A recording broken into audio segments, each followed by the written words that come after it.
Assembly సమావేశాలలో CM Chandrababu Naidu మాట్లాడుతూ స్కూళ్లు ప్రారంభానికి ముందే ఇంట్లో ఎంతమంది పిల్లలు చదువుకుంటే అందరికీ ఒక్కొక్కరికి 15,000 చొప్పున తల్లికి వందనం పథకం కింద అందించాలని ముఖ్యమంత్రి నారా చంద్రబాబు నాయుడు అధ్యక్షతన సచివాలయంలో 2 రోజుల పాటు జరగనున్న 3వ జిల్లా కలెక్టర్ల సమావేశం ప్రారంభమైందని, ఈ సమావేశంలో రాష్ట్ర మంత్రులు, ప్రభుత్వ ప్రధాన కార్యదర్శి, డీజీపీ, వివిధ శాఖల ప్రత్యేక ప్రధాన కార్యదర్శులు, ముఖ్య కార్యదర్శులు హాజరయ్యారు. కలెక్టర్ అంటే దర్బారు, దర్పము కాదు. ప్రజల్లో మనిషి అయ్యి ప్రగతి మనసుతో ఆలోచించి తాను ఆ పదవీ కాలంలో ఆ జిల్లాపై చెరగని ముద్ర వేయాలని, కలెక్టర్ అంటే దర్బారు, దర్పము కాదు. ప్రజల్లో మనిషి అయ్యి ప్రగతి మనసుతో ఆలోచించి తన పదవీ కాలంలో ఆ జిల్లాపై చెరగని ముద్ర వేయాలని, ప్రతి సంక్షేమ పథకం పారదర్శకంగా అమలు చేయాలని, ఆయా లబ్ధిదారులకు పథకాలు గౌరవంగా అందించాల్సిన బాధ్యత కలెక్టర్ నుంచి చిట్ట చివరి సిబ్బంది వరకు ఉందని ఆయన అన్నారు. కేంద్రం సహకారంతో పోలవరం త్వరలోనే పూర్తవుతుందని, సెల్ఫ్ ఫైనాన్స్ ప్రాజెక్టు, అమరావతి రాజధాని పనులు కూడా మొదలయ్యాయని, ప్రగతి పనులు ప్రజలు భాగస్వామ్యులు కావాలని ఆయన కోరారు.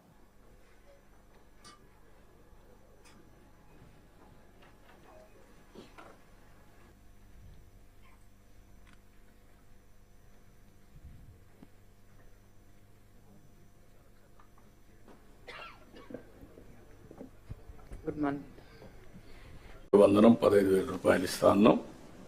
ఎంతమంది పిల్లలు ఉంటే ఎంతమంది అని వర్కౌట్ చేస్తున్నాం. తొందరలో మీకు గైడ్లైన్స్ ఇస్తాం. దాన్ని ప్రాపర్గా ప్రిపేర్ అయ్యి ప్రాపర్గా డిస్ట్రిబ్యూట్ చేసే పరిస్థితి రావాలి. బిఫోర్ స్కూల్స్ రీఓపెన్ దీన్ని మనం వాళ్ళకి అందజేయాల్సిన అవసరం ఉంది. అన్నదాత కింద 3 installments from now onwards. Government of India ఇచ్చినప్పుడంతా 3 ఇన్స్టాల్మెంట్స్ కింద 5,000, 5,000, 4,000 మనం కూడా అకౌంట్లో వేస్తాం. ఇది కూడా మీరు గుర్తుపెట్టుకోవాలి.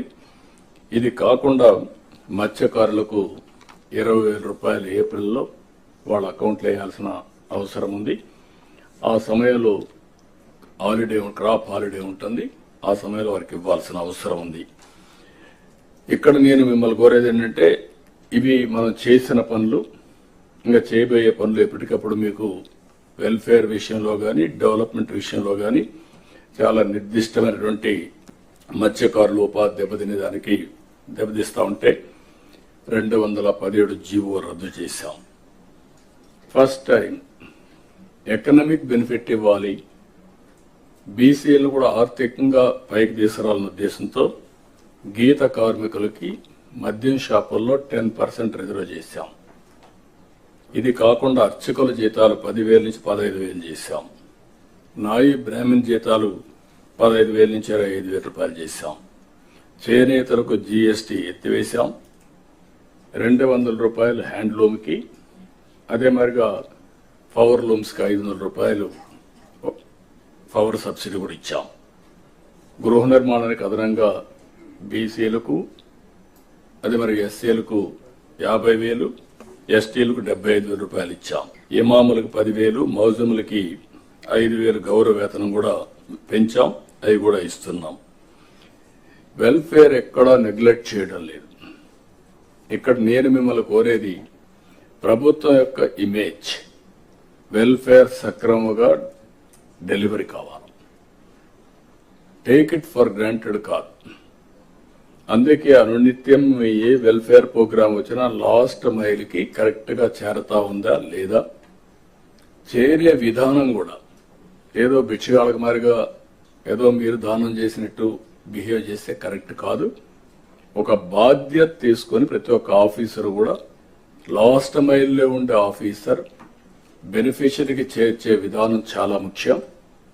ఆ విషయం కూడా మీరందరూ కూడా హ్యూమన్ యాంగిల్తో వాళ్ళు పనిచేయాల్సిన అవసరం ఉంది. మీరందరూ కలెక్టర్స్, కలెక్షన్ ఆఫ్ రెవెన్యూ. ఇప్పటికి కూడా మీ అందరికి ఎందుకు రిమైండ్ చేస్తుందంటే, మీ మైండ్లో నుంచి అది తీసేయాలి. ఇప్పుడు మీరు చీఫ్ ఎగ్జిక్యూటివ్ అది district, collector and magistrate. Magistrate అన్నప్పుడు ఎక్కడ కూడా ఎలాంటి అవాంఛనీయ సంఘటనలు జరగకుండా, అదే మరిగా ఫ్యూచర్ని మీరు ప్లాన్ చేసే పరిస్థితిలో ఉండాలి. అట్లా కాకుండా ఒక అథారిటేరియన్గా మేము రూమ్లో నుంచి బయట రాము, లేకుంటే కలెక్టర్ అంటే దర్బార్ ఉంటుంది. ఇంతమంది పాత రోజులు ఉండేవి, నాకు బాగా జ్ఞాపకం. ఎంఆర్ఓ ఆఫీస్ ఉండేది. మీరు కొత్త కాబట్టి, మీరు కొంత యంగ్స్టర్స్ కాబట్టి మీకు తెలియదు. ఏసీ రూమ్లో కూర్చొని పంకా పెట్టుకునేవాళ్ళు. మనిషి ఉండి దాన్ని లాగుతా ఉండేవాడు. అంటే అది స్టేటస్ సింబల్ అయిపోయింది. బ్రిటిష్ వాళ్ళు ఉన్నప్పుడు కరెంటు లేదు కాబట్టి ఫ్యాన్ కూడా సరిగా లేకపోతే ఒక పంకా పెట్టి దాన్ని లాగుతూ ఉంటారు, గాలి ఇస్తూ ఉంటారు. అలాంటి ఓల్డ్ అడ్మినిస్ట్రేషన్. కలెక్టర్స్ కూడా నాకు 30 సంవత్సరాల నుంచి మిమ్మల్ని చూస్తున్నాను. నేను ముఖ్యమంత్రిగా అంత మునుపు కూడా చూశాను, 45 ఇయర్స్ 47 ఇయర్స్ చూశాను. అయితే ఈరోజు మనం గుర్తుపెట్టుకోవాల్సింది ఏంటంటే, కలెక్టర్ అనే వ్యక్తి చాలా ప్రజల్లో ఒక ప్రగాఢమైనటువంటి ఇంపాక్ట్ క్రియేట్ చేయగలుగుతాడు. I can say one word, మీ క్యారియర్లో కలెక్టర్, ఆ తర్వాత చీఫ్ సెక్రటరీ. అందరికీ చీఫ్ సెక్రటరీ రాదు, కానీ మెజారిటీకి అనివార్య కారణాలుంటే తప్ప కలెక్టర్గా రిజెక్ట్ చేయరు. ఈ విషయం మీరు గుర్తుపెట్టుకోవాల్సిన అవసరం ఉంది. ఆ కలెక్టర్గా మీరున్న సమయంలో మీరు చేసే పనులు, మీరు ప్రజల్లో మీరు చేసిన పనుల వల్ల వచ్చే ఇమేజ్ శాశ్వతంగా ఉంటాయి. ఇప్పటికి కూడా కొంతమంది కలెక్టర్స్ గురించి మాట్లాడుతూ ఉంటాం. ఒక చీఫ్ మినిస్టర్ ఎట్లయితే రాష్ట్రంలో ఒక ప్రగాఢమైన ముద్ర వేస్తారు, కలెక్టర్స్ కూడా వాళ్ళ పరిపాలన ద్వారా అలాంటి ప్రగాఢమైనటువంటి ఇంపాక్ట్ క్రియేట్ చేసే పరిస్థితి వస్తుంది. కాబట్టి మీరందరూ మళ్ళీ అది నేను రిమైండ్ చేస్తున్నా మీ అందరికీ.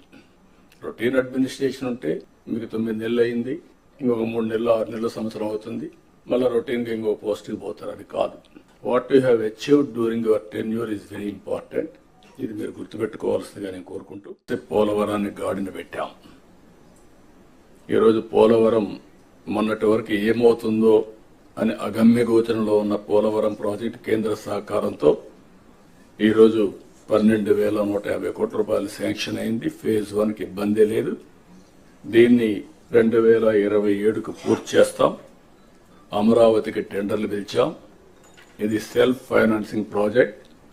ఈ మోడల్ ప్రపంచానికి ఆదర్శం.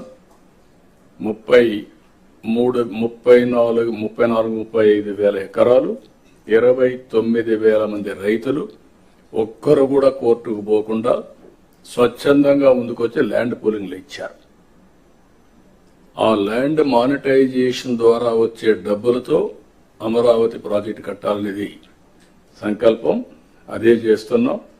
ఇప్పుడు దానికి మీరు చూసినప్పుడు ఆ ల్యాండ్ మనం ల్యాండ్ అక్విజిషన్ చేసేవాళ్ళం. ఈరోజు వాళ్ళు ఇచ్చిన ల్యాండ్ వల్ల ఇన్ఫ్రాస్ట్రక్చర్కి కొన్ని కంపెనీస్కి ఇచ్చి, అదే మరి గవర్నమెంట్ బిల్డింగ్స్ కట్టి వాళ్ళకి తిరిగి ల్యాండ్ ఇచ్చిన తర్వాత కూడా మనకు కొంత డబ్బులతో ఈ రోడ్లు ఇవన్నీ చేసే పరిస్థితి వచ్చింది. కాబట్టి this is the best model. అందుకే ప్రజల్ని ప్రోగ్రెస్లో భాగస్వాములు చేయాలి. మీరు కూడా ఎక్కడికక్కడ ఇలాంటి ప్రాజెక్ట్స్ వచ్చినప్పుడు, ఇప్పుడు ఉదాహరణకు ఒక స్టీల్ ప్లాంట్ వస్తుంది. Can we go steel plant విశాఖపట్నంలో, అనకాపల్లి వస్తే అక్కడ ఇలాంటి model people should become partners in progress. వాళ్ళని భాగస్వాములు చేస్తే విన్ విన్ సిచ్యువేషన్, వీళ్ళ ఆదాయం పెరుగుతుంది. అక్కడే ల్యాండ్ పోలింగ్ చేస్తాం, కొంత ల్యాండ్ ఇస్తాం, టౌన్షిప్ కడతాం, కమర్షియల్ అవుతుంది. అదే మరి రామాయంపట్నం ఉంది, కొత్త సిటీ వస్తుంది.